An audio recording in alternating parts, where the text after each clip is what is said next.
Bienvenidos, este es el Festival del Bien Público. Hoy comenzamos pensando en cada uno de los residuos que producimos. Lui, c'est Paul. Et ça, ce sont les déchets que Paul produit chaque année. Comme pour la plupart des Français, ces déchets pèsent 390 kilos. C'est beaucoup. Pour que ces déchets pèsent moins lourd, Paul a décidé de transformer ses déchets de cuisine en compost. En faisant du compost pour ses plantes, on peut réduire ses déchets de 40 kilos par personne et par an. Réduisons vite nos déchets, ça déborde. Grenez l'environnement, entrons dans le monde d'après.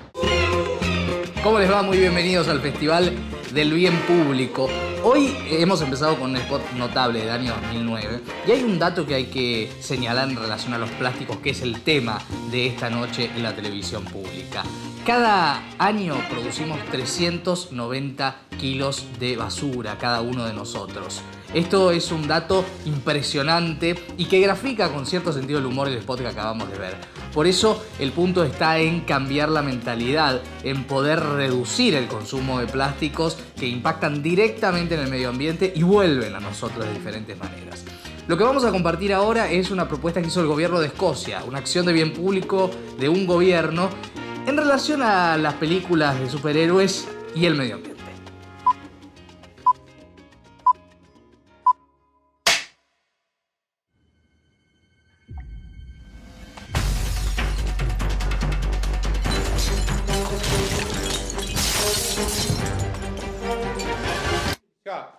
So I play Jack Ryder. I'm one man with a mission. To save the world. This one's for you, Lucy.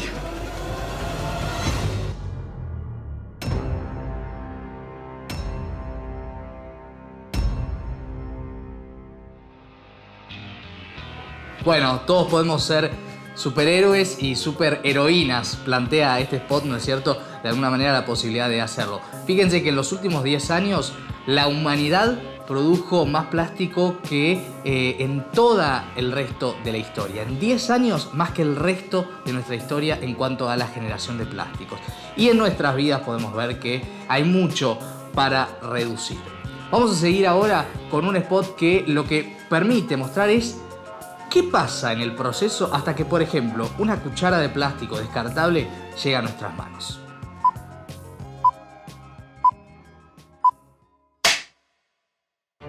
$4.5 billion years ago, a giant molecular cloud collapses in space, setting free a solar nebula out of which a planet is born, Earth.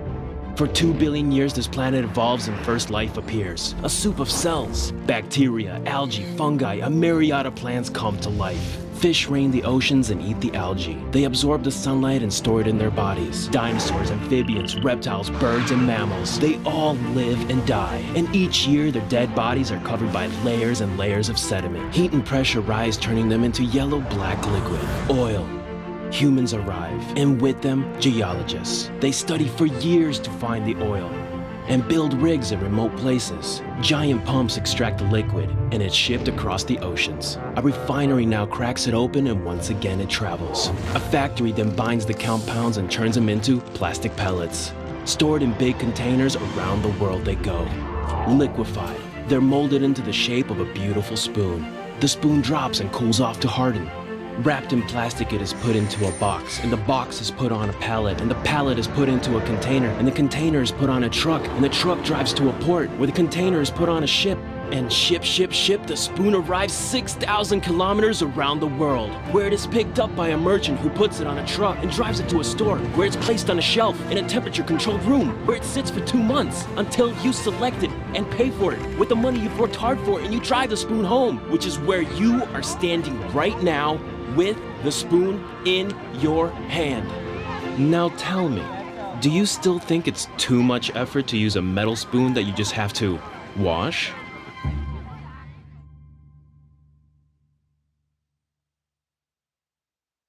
Y son 13 toneladas de plástico, 13 millones de toneladas de plásticos los que se tiran por año a los océanos. Y este tipo de cifras son tan monstruosas que hasta cuesta creer que sean realidad. Pero vamos a hablar desde la perspectiva del impacto ambiental y desde todas las salidas que podemos generar socialmente para dejar de afectar tanto a nuestro planeta con el doctor en biología Sergio Lambertucci. ¿Qué tal, Sergio? Buenas noches. Maxi Legnani. ¿Qué tal? Buenas noches, Maxi.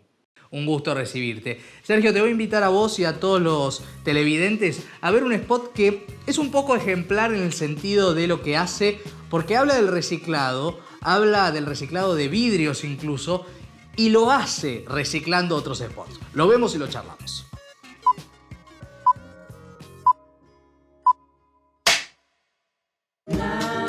¿Qué harías con infinitas vidas? Recorrería hasta el último centímetro de cada paraíso. Conquistaría 1000 corazones para encontrar el que robe mis latidos. Saborearía cuando quisiera los manjares que me prohíbe el médico. Todo y todo. Le alegraría la vida a las personas que conozco y a las que no. El ser humano es extraordinario. Probaría todas las profesiones y así sabría para qué he nacido.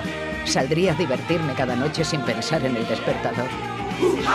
Aprendería el máximo de la gente interesante que vive entre nosotros. Protegería a nuestras queridas especies para salvarlas de los monstruos que existen.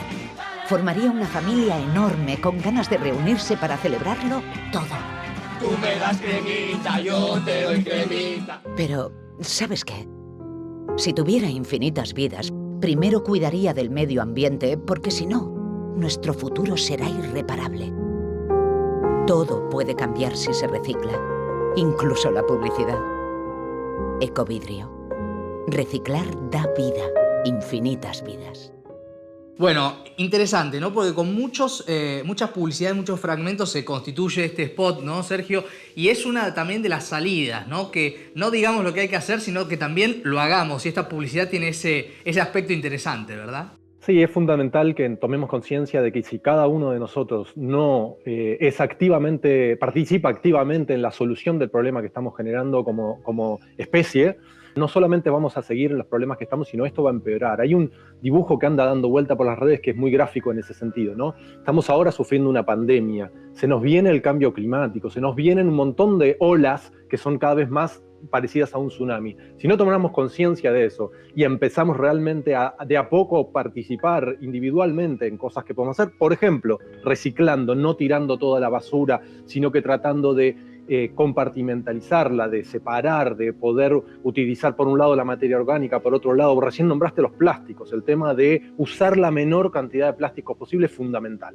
Claro, el tema de los plásticos además es que después terminan en los océanos y hay hasta islas, ¿no?, de plásticos, de todo lo que se ha tirado a lo largo de, sobre todo estos últimos 10 años, ¿no? Tal cual. El tema del plástico es grave, es muy grave, no se había tenido en cuenta como se está, por suerte, empezando a concientizar la gente, incluso la ciencia está trabajando cada vez más en ese sentido. Y como vos bien decís, hay en el mar islas de plástico, pero en la tierra también las hay. Hicimos un estudio hace poco tiempo donde mostramos que muchas especies que están aprovechando recursos del ser humano, como los restos de basura que quedan en los basurales, también están consumiendo mucho plástico, y ese plástico se lo dan a sus crías o se lo vuelan, si son aves, por ejemplo, carroñeras, y la llevan a sus dormideros y después regurgitan o eliminan parte de ese plástico y generan islas en la tierra, islas de plástico, incluso algunos de ellos volando adentro de un parque nacional, al medio del Nahuel Huapi, en pequeñas islas, están repletas de plástico porque el ser humano lo genera y estas especies las terminan trasladando. Claro, es alarmante, ¿no?, lo que nos contás, Sergio, porque da la sensación de que no hay salida de esto, es un poco como la pandemia, no hay salida si no es colectiva, ¿no? Totalmente, la salida es colectiva, empezar a considerar que cada vez que compramos algo que venga envuelto en un plástico, en una bolsa de plástico y con paquetes que les damos un solo uso y los tiramos, estamos generando justamente esa contaminación que termina en el océano, que termina en el lago Nahuel Huapi, que termina en los alrededores de nuestra ciudad, en lugares que eran muy prístinos, ahora se están llenando de plástico y los contaminantes asociados a ese plástico cuando se disuelve. Claro. ¿Cuándo fue que esto se desmadró, para decirlo de alguna manera? ¿Hace cuánto que estamos tirando plástico al planeta como si el planeta pudiera soportar cualquier agresión de este estilo? Las últimas décadas han sido decisivas en este sentido porque, pero va asociado a nuestro sistema de consumo. Estamos acostumbrados o damos por hecho que para estar mejor tenemos que consumir más. Ese es un grave problema de la sociedad actual, que no nos damos cuenta. Yo digo esto medio para que sea chocante, ¿no? Ser tacaño hay que empezar a revalorizarlo, hay que ser cuidadoso. La palabra tacaño es como medio negativa, ¿no? Pero hay que ser cuidadoso con cuánto y cómo lo usamos. No comprar o consumir más de lo que necesitamos. ¿Por qué? Porque lo que estamos generando es eso, es basura. Si compramos ropa en cantidad, no la usamos, la tiramos, es basura que estamos generando. Si compramos más comida de la que podemos consumir y la tiramos, también estamos generando un problema. Y esto se aumentó muchísimo en las últimas décadas con el incremento en el consumo por parte del ser humano. Claro. En relación a lo que decís, Sergio, te quiero invitar y a todos nuestros espectadores a ver un spot que plantea con ironía, ¿no?, que el cambio climático es, de alguna manera, el mejor anticonceptivo. Miren qué interesante esta propuesta.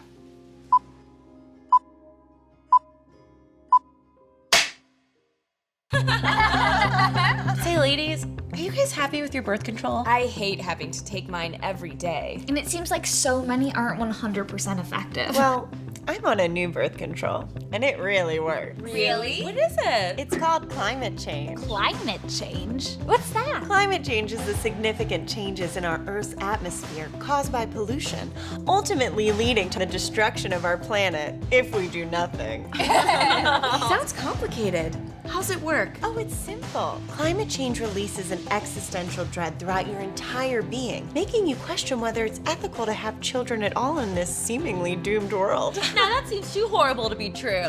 Oh, trust me, ladies, it's very true. Well, I think the science is still out. It's not. Is it like those other birth controls I have to take every day? Oh, no. Climate change is just one giant pill you have to swallow. But is it 100% effective? Oh, it is. Because unlike other birth controls, climate change removes the question of reproduction altogether. I haven't had sex in forever. What's the point? But wait, what if you want to have kids someday? I'll just adopt. It says here that climate change may result in the melting of the Arctic, the destruction of the Amazon rainforest, and the demise of all civilization as we know it by 2050. But isn't it all just cyclical? It's not. I don't know, I like it a little warmer. Did you say 2050? That's so soon. If I have kids now, by 2050, they'll be 30.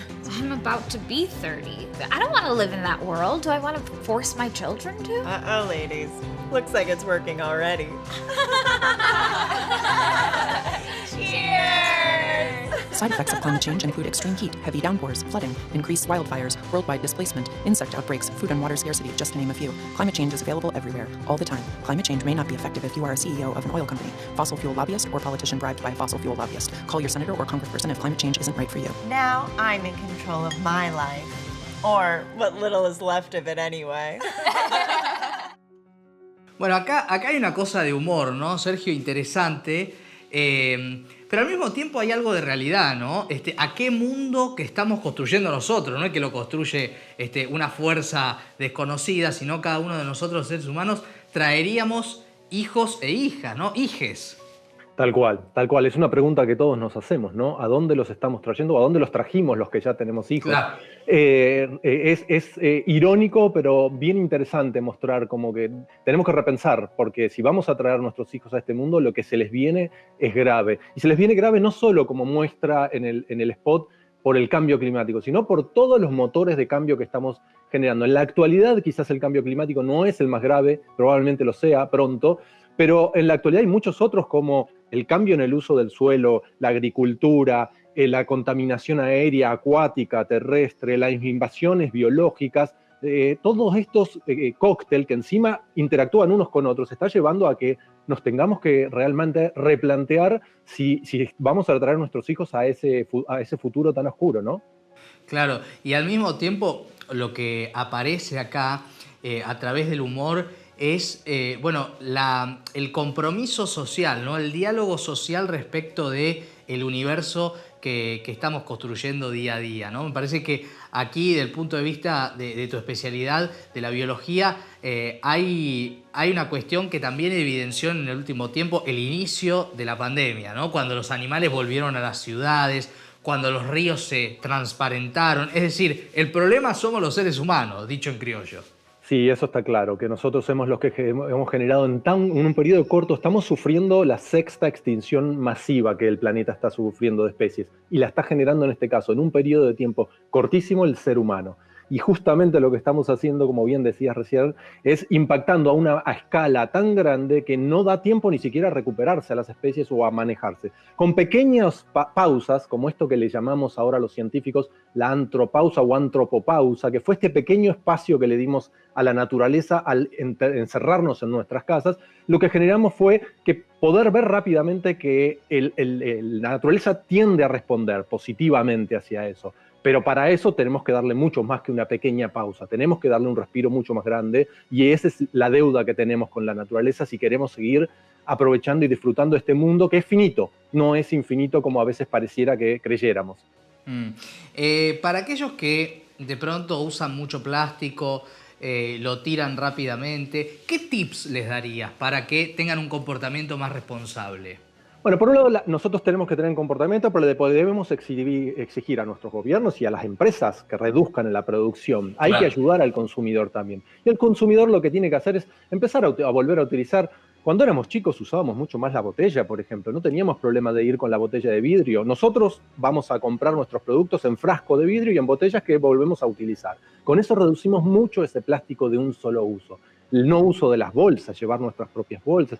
O sea, uno puede tomar acciones individuales que generan, pareciera que no, pero con los billones que somos en este planeta, si todos tomamos esa actitud, vamos a dar una mano. Pero al mismo tiempo exigir a nuestros gobiernos, a las empresas que producen nuestros alimentos y que los materiales que consumimos, que reduzcan, que tengan un compromiso para reducir en la producción. Nos pueden proveer de ese servicio sin necesidad de tanta basura. Sergio, muchísimas gracias por aportar claridad a este tema. Gracias a ustedes. Era el doctor en biología Sergio Lambertucci. Ahora quiero presentarles algo impresionante.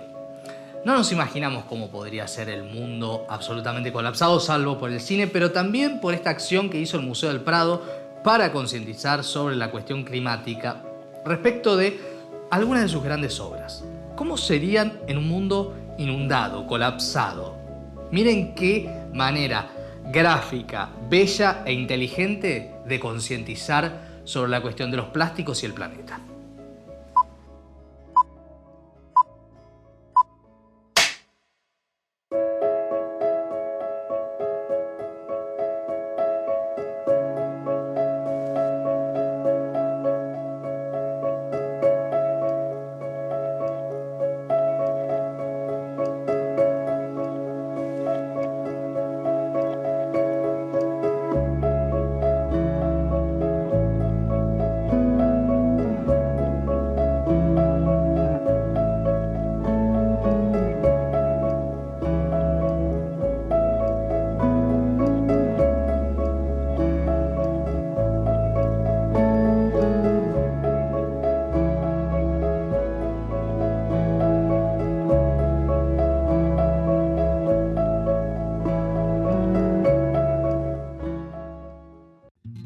Y nos quedamos en España, nos quedamos en los hermosos museos de Madrid, pasamos del Prado al Museo Reina Sofía. Esta acción es espectacular, se hizo hace muy pocos meses.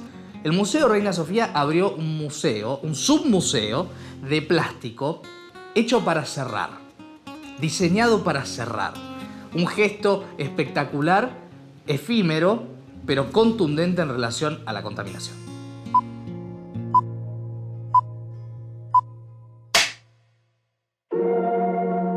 Nace en Madrid un museo que abre sus puertas pensando en cerrarlas y reciclarlas. Un museo dedicado al plástico, que expone desde una mano biónica a una bicicleta hecha con plástico reciclado. Pero este museo no solo sorprende por los importantes usos del plástico. Lo que lo hace único es que está íntegramente construido con diferentes tipos de plástico moderno y sostenible, y que será reciclado al 100%. Porque el plástico, además de necesario, puede ser sostenible y respetuoso con el entorno. El Día Mundial del Reciclaje, The Plastic Museum cerrará para siempre, pero sus partes seguirán viviendo recicladas y se convertirán en nuevos objetos. Descubre el primer museo del mundo diseñado y construido con el único fin de ser totalmente reciclado y empezar una nueva vida. Visítalo frente al Museo Reina Sofía en Madrid o en theplasticmuseum.com. Es interesante también la propuesta de la arquitectura efímera que pueda ser reciclable, pero de pronto es una arquitectura hecha con plástico, o sea que estamos agregando material. Está bien, es reciclado, pero bueno, ¿por qué agregar material? Podríamos, digamos, si es efímera, podemos hacer algo de tela o que pueda ser reutilizable para otra cosa, con menos impacto. Me parece interesante como idea hacer un museo de plástico, pero me sonó más como una iniciativa de los fabricantes de productos plásticos que, digamos, de una inquietud de museográfica. Desde la década del 50 hacia acá, hacia este siglo, pensar la vida sin plástico es raro. O sea, hay un documental muy interesante que fue uno de los que me dieron pie para ponerme a trabajar con el reciclado de plástico, que se llama Plastic Planet, que justamente uno de los ejercicios que les hace hacer a las personas, va por casas, es que saquen a sus jardines todos aquellos elementos de plástico que están en sus casas. Y prácticamente las casas quedan vacías. Yo me acerqué a la joyería contemporánea en el 2003, pero a partir del 2013 generé un proyecto propio que es el reciclado de plásticos aplicado al diseño de joyería contemporánea y de objetos. Y desde ese momento estoy investigando en el uso de ese material, estoy investigando, probando diferentes formas de reutilizarlo, reciclarlo, poniéndolo en valor, digamos, un material que nace para hacer basura, digamos, dándole un nuevo uso, se lo pone en valor. El spot que viene ahora es una joya. Es muy jugado al mismo tiempo. Y lo que plantea es una situación relacionada a el Reino Unido. 1,8 millones de plásticos diariamente se van llevando a otros países, desde Gran Bretaña. Esta situación genera que si los pusiéramos en el centro mismo de Londres, en el número 10 de Downing Street, donde está el primer ministro de Inglaterra, la situación podría ser un poquito más visible y tomar algunas cartas en el asunto. Mirá qué buen spot.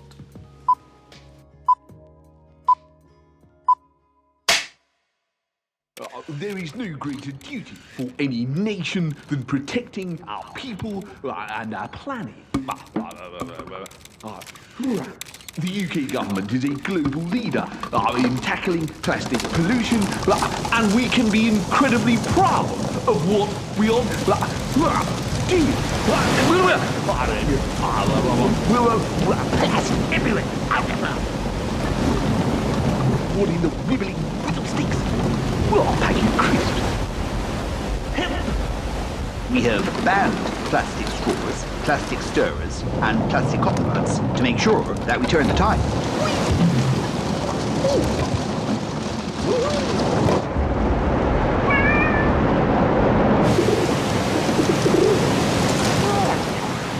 It is time for the world to truly wake up to the damage being done to the environment and the sheer volume of plastic that is dumped. Let us secure the very health of the planet for our children, grandchildren, and generations to come.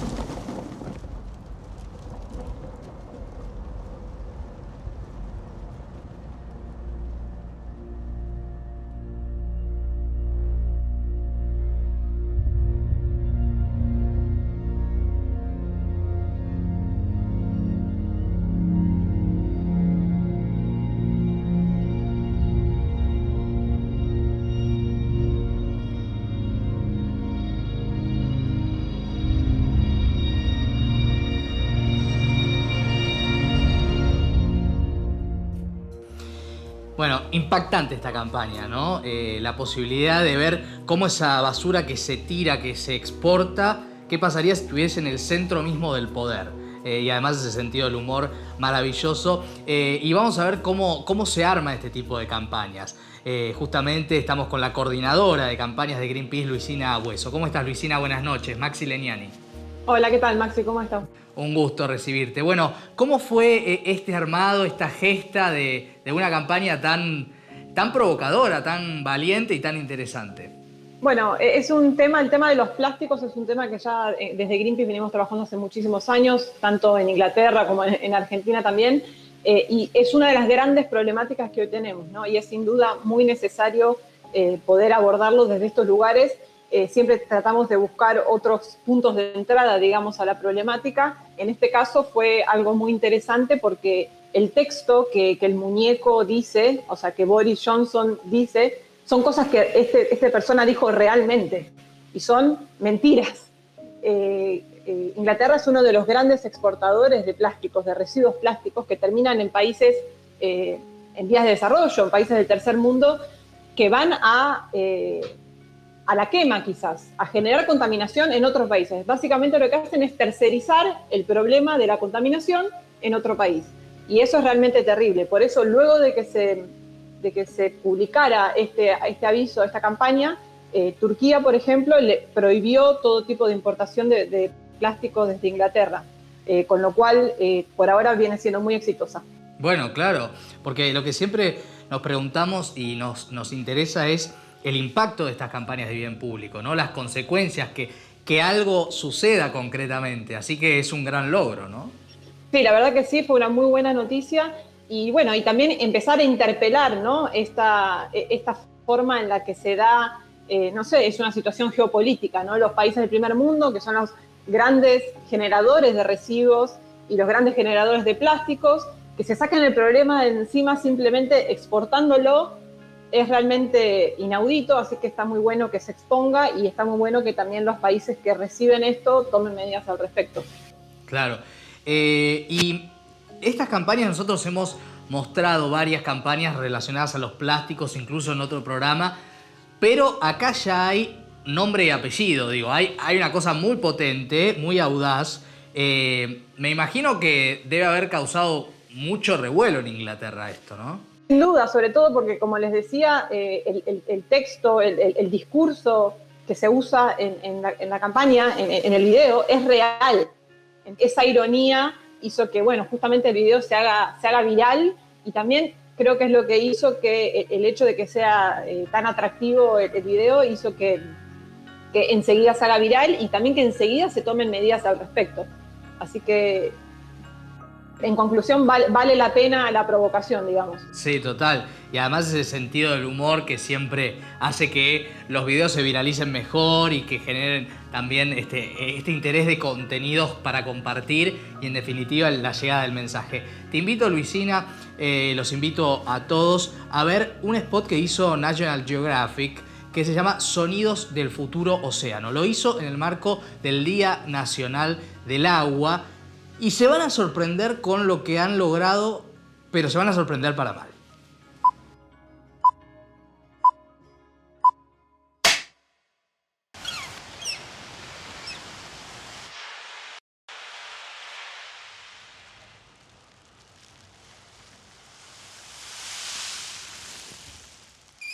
Todos esos sonidos se hicieron con plásticos retirados del océano. No dejes que el océano se convierta en plástico. Escucha el álbum Sonidos del Futuro Océano en todas las plataformas de streaming. Bueno, esto impacta, ¿no? Cuando uno lo ve por primera vez, porque esos sonidos del océano tan bellos que de pronto esperábamos para un viaje y demás, pueden estar hechos por lo que arruina el océano, ¿no? También es una buena idea, ¿verdad? Sí, sin duda también es muy provocador y muy interesante el abordaje de la problemática, que sin duda es algo que, bueno, este 8 de junio fue el Día Internacional de los Océanos, es un día para tomar conciencia de todo lo que le estamos haciendo a los océanos, y si pensamos que el 80% de la basura que llega a los océanos viene de la Tierra, que llegan 8 millones de toneladas por año de basura plástica a los océanos, que la mayoría de los plásticos no son recuperables o no son reciclables, que tardan 500 años o más en desintegrarse, y todo lo que implica esto para la vida marina, sin duda es muy importante y muy interesante poder verlo así gráficamente también para que se tomen cartas en el asunto. Sin duda, como es un problema mundial, quizás no sea tan inmediato como lo que ocurrió entre Inglaterra y Turquía, pero sin duda es importante tomar conciencia de esta problemática. Sí. Ustedes de Greenpeace, Luisina, ¿ven que hay cambios importantes en lo social a partir de, en relación a lo que decías de Turquía? Por ejemplo, en nuestra región, ¿hay gente que se da cuenta de la gravedad de esto, que cambia costumbres? ¿Tienen algo detectado? Sí, empezó a haber una movida interesante ya hace varios años. Es sin duda muy importante que desde la sociedad, desde la ciudadanía, empecemos a tomar cartas en asunto, empezamos a cambiar pequeños hábitos para consumir menos plástico. Eso sin duda es muy importante. Pero no nos olvidemos que el plástico es una gran industria y que genera muchísimo plástico para muchas otras corporaciones, que en realidad el punto también debería ser, y lo que deberíamos estar interpelando o cuestionando es por qué no se hacen cargo quienes lo producen. Claro, porque al final quienes están generando el residuo son las grandes corporaciones. Yo me compro una gaseosa, cualquiera de las que conocemos todos, que viene en una botella plástica, y después el problema, la responsabilidad es mío de qué hacer con esa botella. Debería ser de ellos. Entonces, está muy bueno que la sociedad empiece a tomar conciencia, que empecemos a cambiar de a poco nuestros hábitos, pero también es importante que le exijamos a las grandes compañías y también a los gobiernos que se ocupen de esta problemática, porque estamos hablando de que a nivel mundial solo el 9% de los plásticos se reciclan, con lo cual es una carrera que está perdida. El reciclaje tiene que ser el último punto, o sea, el último punto de la cadena del plástico. Primero hay que reducir, hay que cerrar la canilla. Después hay que tratar de reutilizar lo más posible, o sea, hay que desterrar los plásticos de un solo uso, y lo que queda de todo eso, porque hay plásticos que sabemos que va a ser muy difícil de desterrar, por ejemplo, todo lo que está relacionado con la industria médica, eso, bueno, se recicla. Pero bueno, es importante tener en cuenta esas prioridades, ¿no? Claro, claro. Reducir, reutilizar y reciclar, ¿no? Esas 3 R que son muy importantes para tener en cuenta. Y obviamente que los gobiernos, como decías, a nivel internacional también puedan legislar y limitar estas cuestiones. Luisina, muchísimas gracias. Por favor, un gusto. Nos vamos a ir a la pausa con un spot que es otra joya.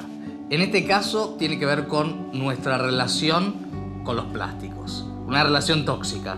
Una relación a la que esta protagonista le dice que no va más.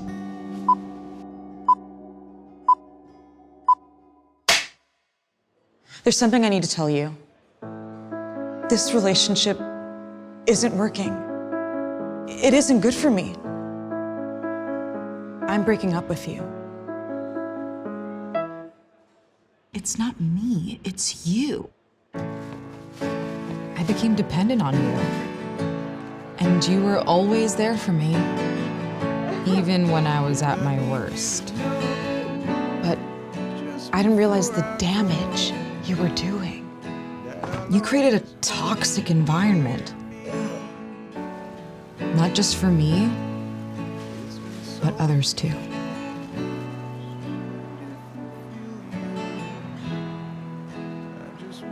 You were suffocating me. We're just no longer compatible. Also, there's one more thing. I met someone else. I'm respected in public. I'm making friends. I feel like I can breathe again. That's how I deserve to be treated. 我们书店结束了。 तुम फिर से कभी नहीं मुझे दुख दोगे। Ni siquiera te necesito. Parce que j'ai une autre option. And it's a healthy relationship.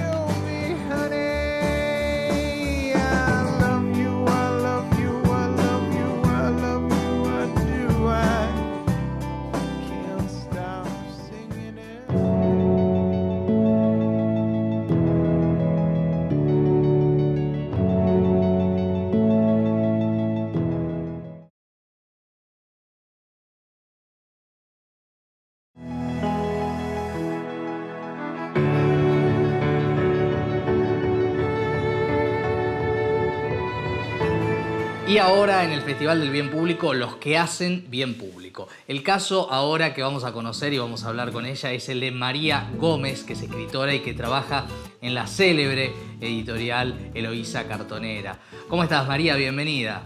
¿Cómo le podemos contar el nacimiento, ¿no? de Eloísa Cartonera y cómo se fue construyendo este editorial que se hace en sus publicaciones a partir, obviamente, de lo que otros descartan, ¿no?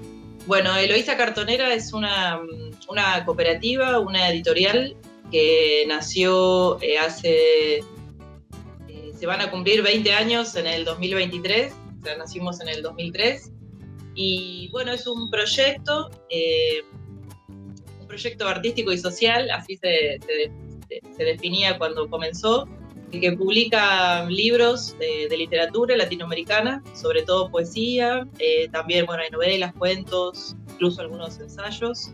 Es una editorial que nació en el 2003, en el contexto, bueno, ustedes se acordarán de la crisis del 2001, ¿no? de todo el proceso que vino en todos esos años.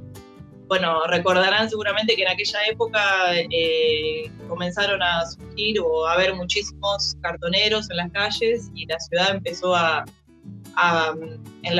predominar un paisaje de muchos carros con camiones cargados de cartones, carros con cartones y familias con tantos cartones. Bueno, había mucho cartón disponible y también, bueno, los compañeros Javier y Cucu, también Fernanda Laguna, que fueron los que comenzaron, ellos escribían, eran escritores, siempre tenían tenían ganas de hacer una editorial, ¿no? Tenían la idea de esto de publicar la poesía que escribían, que leían, ¿no? Era una época muy especial, ustedes se acordarán.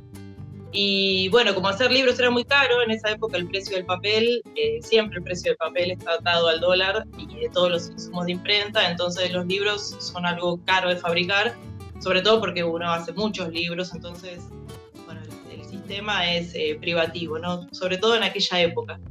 Pensando cómo solucionar aquel tema, entonces habían empezado a hacer unos libritos pequeños, unas cartulinas, y bueno, cuando empezaron a salir los cartoneros, ahí se les ocurrió que con ese cartón que había en las calles se podía reutilizar, se podía cortar, intervenir, pintar y convertirlo en tapas de libros. Y entonces se ideó todo un sistema muy sencillo, muy precario, con lo que había a mano, que eran los escritores, los amigos, los cartones que se le compraba a los cartoneros en aquel momento, mucho más caro de lo que se vendía en los depósitos. Y bueno, Javier justo era diseñador, entonces se armó todo un sistema con un sistema de trabajo muy sencillo que lo pudiera hacer cualquiera. Y bueno, y ahí comenzó la editorial. Y enseguida a todo el mundo le encantó, y la editorial continuó trabajando al día de hoy así, casi de la misma manera, ¿no?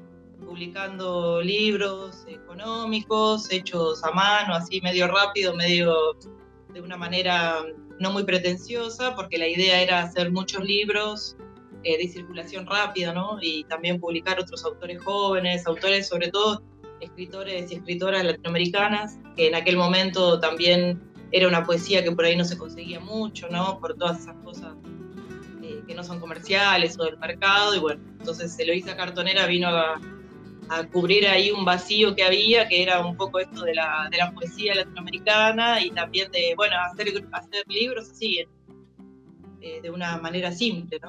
Y en la lógica cooperativa que tiene Eloísa Cartonera, ¿cómo fueron ustedes encontrando la manera del trabajo en equipo? ¿Cómo se fue construyendo ese aspecto? Bueno, en la editorial siempre trabajamos intuitivamente de manera cooperativa, ¿no? Porque éramos amigos, colegas, nunca hubo una relación de jefes, de empleados, entre ninguna de las personas, ¿no? Ni siquiera con los proveedores, de ninguna manera.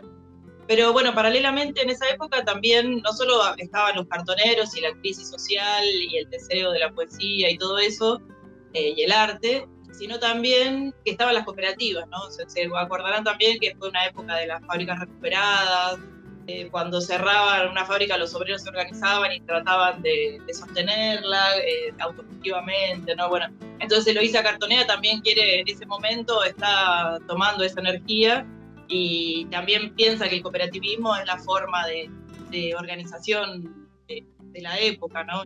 Los libros cartoneros son muy, bueno, acá se ven, son muy sencillos, son hechos a mano. Bueno, este es uno de los primeros títulos, que es una antología de poesía brasilera de la década del 70. Es un libro muy hermoso, que por primera vez se tradujeron en un libro acá en Argentina, estos poetas buenas. Después, por ejemplo, son cajas de cartón. Mira, acá tengo uno desarmado. Son cajas de cartón que nosotros cortamos y después son pintadas a mano, algunas con stencil, la mayoría son con stencil.